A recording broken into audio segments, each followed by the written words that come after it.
Τι είναι αυτό? Ένα σφουργίτη.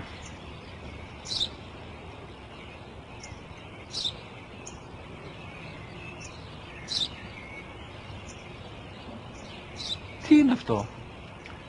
Μόλις τώρα στο παπατέρα, σφουργίτη είναι.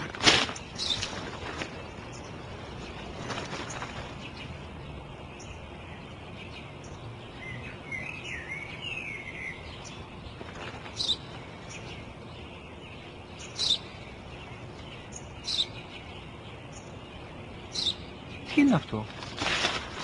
Ένα σπουργίτη είναι, πατέρα. Ένα σπουργίτη. Σπου-γι-τι!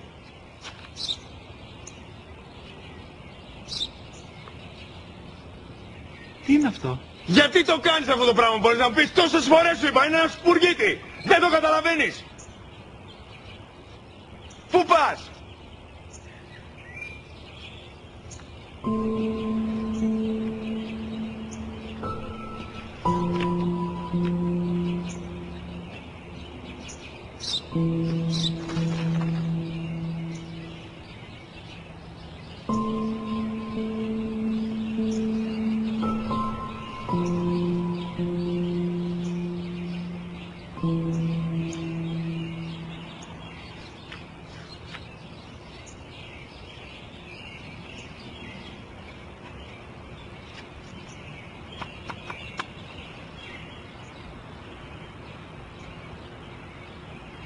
Δυνατά.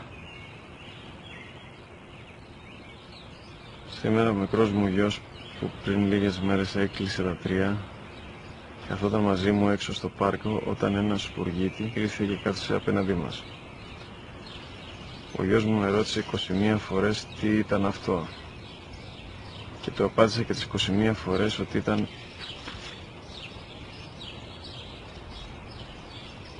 ένα σπουργίτη.